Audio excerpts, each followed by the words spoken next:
দীপালি মেয়েকে দীঘা থেকে এসেছি। 5 বছর ধরে কাশির জন্য ভীষণ সমস্যা হচ্ছিল।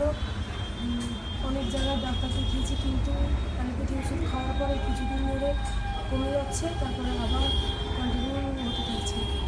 তারপর ন্যাচারাল ডাক্তারকে দেখিয়ে আমি 2 মাসের মধ্যে 2017 ফেব্রুয়ারিতে দেখিয়েছি। 2 মাসের মধ্যে আমি অনেকটা উপকৃত হয়েছি, প্রায় 60% আমার ভালো হয়ে গেছে।